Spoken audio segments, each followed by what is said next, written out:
नव्हे तर तब्बल 10 वर्षांनी ब्रेटर फ्लेमिंगो म्हणजेच मोठा रोहित पक्ष्यांचा थवा रामसर दर्जाच्या नांदूर मधमेश्वर वन्यजीव अभयारण्याच्या जलाशयावर मुक्कामी आला आहे। मंगळवारी 28 तारखेला या पक्ष्यांचा थवा स्थानिक गाईडच्या चमूच्या नजरेस पडला। अभयारण्यात काही महिन्यांमध्ये झालेल्या अधिवास विकासाच्या कामांची ही एक पावतीच मानली जात आहे। नाशिकमधील निफाड तालुक्यातील नांदूर मधमेश्वर अभयारण्य ही राज्यातील पहिली रामसर साईट आहे। या अभयारण्याच्या विकासाकरता आणि पक्ष्यांच्या अधिवास समृद्धतेसाठी नाशिक वन्यजीव विभागाकडून ठोस पावले उचलण्यात आली आहेत।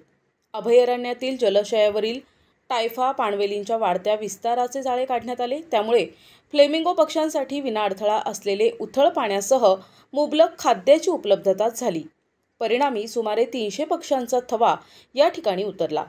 आकर्षक गुलाबी रंगछटांच्या फ्लेमिंगो पक्ष्यांच्या थव्याचा जलाशयावर मुक्तविहार बुधवारीही सकाळी आणि सायंकाळी बघावयास मिळाला, त्यामुळे पक्षी मित्रांमध्ये आनंदाचं वातावरण पसरलंय। दिशा न्यूज ब्युरो, नाशिक।